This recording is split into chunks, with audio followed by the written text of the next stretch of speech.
The Brewers caught the Cubs from behind a year ago, but are they primed for another great season in 2019? 2019 MLB preview and predictions. How Cubs stack up against Brewers originally appeared on nbcsportschicago.com. National League looks as strong as ever, with as many as 12 of the 15 teams planning to contend in 2019. The Cubs had a quiet winter, transactionally speaking, but almost every other team in the NL bolstered their roster this offseason, but expectations haven't changed at the corner of Clark and Addison.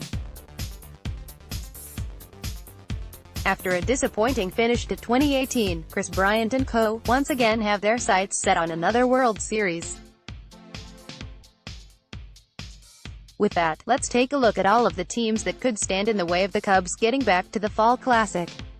Milwaukee Brewers 2018 record, 96-67, first in NL Central offseason additions, Yasmani Grandal, Alex Claudio, Ben Gommel, Bobby Wahl, Corey Spangenberg, Brett Laurie, Tuffy Gozwich, Jake Petricka, and maybe Craig Kimbrell. Offseason departures, Domingo Santana, Kean Broxton, Jonathan Scope, Wade Miley, Xavier Chetino, Curtis Granderson, Gio Gonzalez, Jordan Lyles, Dan Jennings, Joakim Soriak's factor. Jimmy Nelson, the 29-year-old right-hander, emerged as the ace of the Milwaukee pitching staff with a breakout 2017 campaign, 12-6, 3.49 ERA, 10.2 K9, but hasn't thrown a pitch in a game since Sept.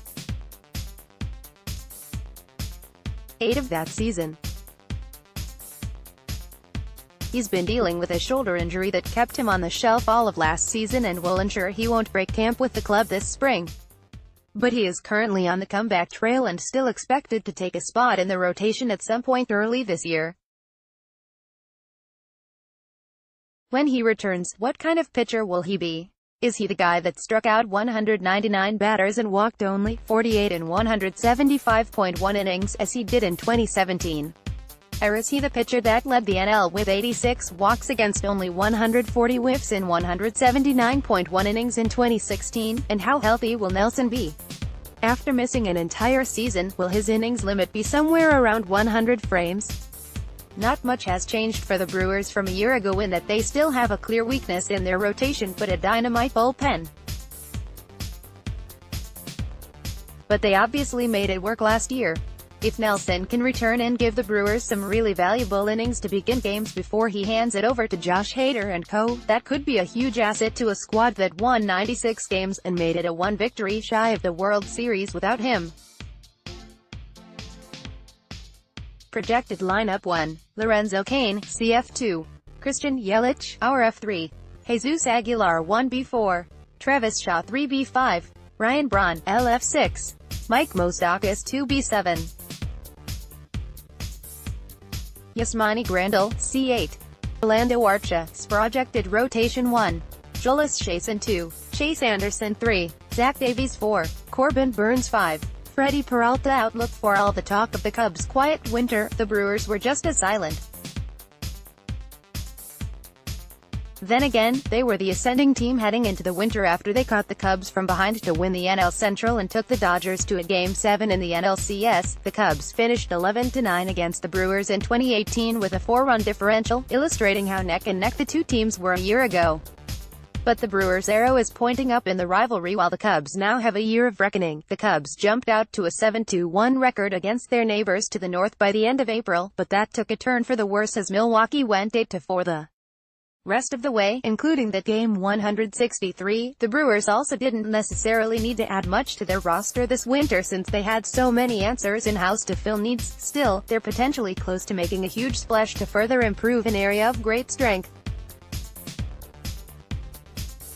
Reports trickled out from Ken Rosenthal and Robert Murray of The Athletic Tuesday night that the Brewers were in talks with free agent closer Craig Kimbrell.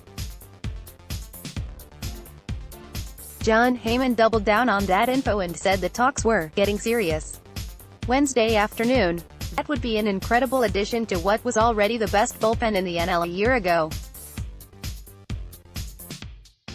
Pairing Kimbrell with Josh Hader and Corey Knebel puts 3 of the best relievers in the game at the back end of the Milwaukee relief corps. That unit would only get better once veteran Jeremy Jeffress returns after his bout with shoulder discomfort that's limited him this spring. The Brewers adding Kimbrel would also be a huge slap in the face to the Cubs, who have a clear need for elite bullpen arms yet maintain they don't have any more money to spend on the roster. Beyond that, the Brew crew made some shrewd moves this winter in bringing back Moustakas and also adding Grandal on one-year deals.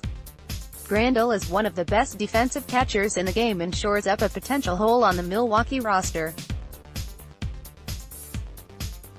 Last season, the Brewers finished 13th in MLB in catcher WAR, but much of that was based on defensive value. The collection of catchers, Manny Piña, Eric Kratz and Jet Bandy, ranked 21st in ops .657 from the position. Grandal has a career .782 ops and has hit at least 22 homers every year since 2015. Moustakas wasn't necessarily a game-changer for the Brewers last year when he came over in a mid-season trade, .767 ops, but he gives the lineup more length and has clubbed 66 homers with 180 RBI the last 2 seasons combined. There are certainly question marks about this group of position players. Aguilar was fantastic last year while clubbing 35 homers with 108 RBI, but he had just 16 homers in his MLB career prior to 2018 and he was a completely different hitter in the second half. Before the All-Star break, and his appearance in the Home Run Derby, the big slugger hit 24 homers, knocked in 70 runs and posted a .995 ops. After the break, he hit just 11 homers with 38 RBI while sporting a .760 ops and watched as his slugging percentage fell nearly 200 points. Was that a sign the league figured him out? Was the first half simply a hot stretch and the real Aguilar is a late bloomer who is a serviceable slugger, but not necessarily a 35-homer, 100 RBI threat each year? Shaw crushes righties but can't hit lefties. Braun is 35 now and coming off arguably the worst season of his career. Kane had a fantastic first season in Milwaukee, but he's 33 now. It's certainly possible his best seasons are behind him. Yelich is a legit star, but will he put up a .598 slugging percentage and 1.000 ops again this year, and what will Arch's production look like? Already a defensive whiz at shortstop, the 24-year-old hit .310 with a .733 ops the final 6 weeks of 2018, including going 4 for 4 against the Cubs. In that game 163. All that being said, the Brewers should have no trouble putting up runs this year and have some remarkable depth with Eric Thames, Hernan Perez and Ben Gommel on the bench, plus guys like Spangenberg in the minors and top prospect Keston Hiura potentially right around the corner.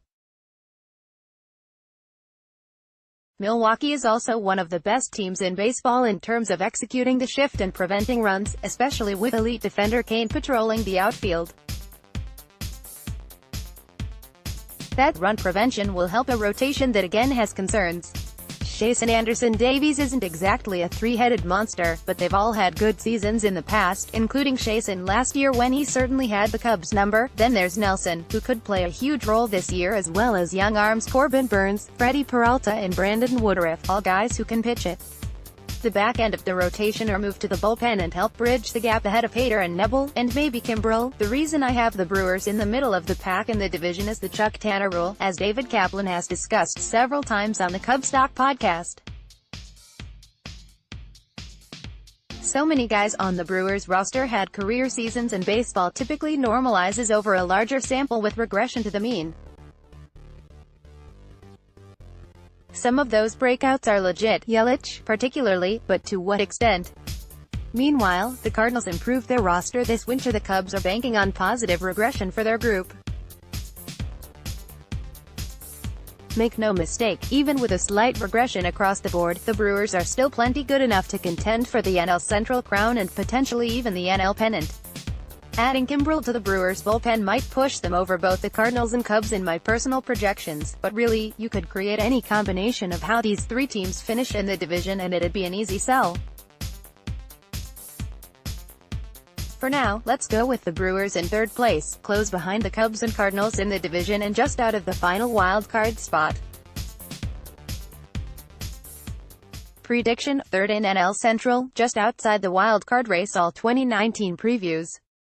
Louis Cardinals. Click here to download the new My Teams app by NBC Sports. Receive comprehensive coverage of your teams and stream the Cubs easily on your device.